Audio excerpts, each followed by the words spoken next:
Hey guys, Shady Like a Tree here, and welcome to Thoughts from Places, The Eyes of Freedom, the Lima Company Memorial. This video is best watched when you're not doing any other activity. There's more information in the description. I appreciate you watching, and I hope you take something away from this. While watching this video, I want you guys to look at each of these faces. Look into their eyes and understand that these people pictured were in their early 20s. Something that's always stuck with me when I was visiting this memorial over the week, when I had the chance to visit it, when it came to my town, was their ages, and the ages of the people who have died serving our country. When I was a kid, I used to think someone in their late 20s and 30s was old.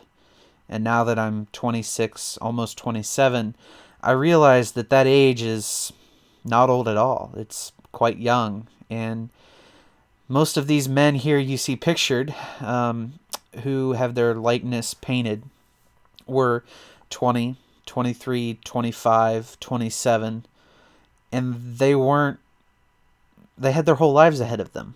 They weren't ready to go, but they took the call to serve our country, and like it or not, like the reasoning for being in the Middle East as an American, they went, and they gave their lives. And I had the chance to speak with someone who knew these guys personally and kind of learn a little bit about them. And in the description, you'll find bios and some info on each of them, as well as their names. I'll try to put their names in order via the timestamp. But the thing about this memorial and these paintings is that they're life-sized. And you get a sense of sort of the presence that these men had. And you understand that these were real men, that when you hear it on the news, it doesn't seem real. They don't seem like they're people that you could have known or should have known, but it's just a number. It's just a figure. It's another name. And to me, that's kind of sad, because it could be another name. It could be another figure. But these were real people with real lives, with real families.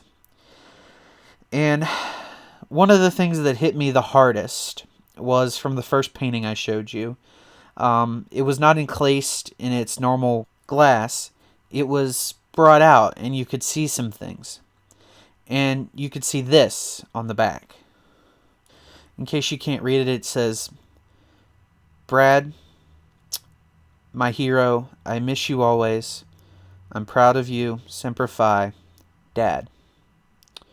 And that's something that really, really hit me hard, was that these aren't just people that lived and died. They're not a historical figure. They're brought to life by these paintings, and they're also brought to life by the memory of the loved ones they left behind. I was there with the gentleman now on the left. His frat brother, I believe, was present. And he was telling stories of what it was like back in the day and how he knew his frat brother before he went off to war. I was talking to the operator who served with these guys, and he was telling me a little bit about what they were like and how they all sort of have a personal story. And that just brings it out more, and that really made me think about the cost of war, and about these lives, and about these men that are no longer here because of conflict. And I know that there's no way to prevent war, as much as I think a lot of people would like to.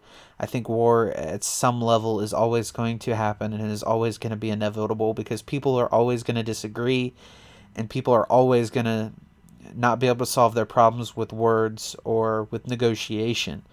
There are always going to be opposite forces at bay. But if people really knew what was lost, and it wasn't just some kid from Iowa, or some kid from Ohio, or some kid from Georgia, or some kid from New York, and that it was a person who had a family, a person who had a life, a person who had a future ahead of them, but instead they were in some other place, or somewhere where they wouldn't have normally been, and they died.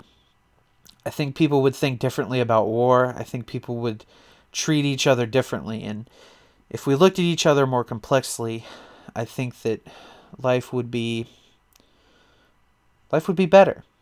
And this memorial, this exhibit, helped me to see that. Helped me to see that those numbers we see on TV aren't just numbers. They're real people.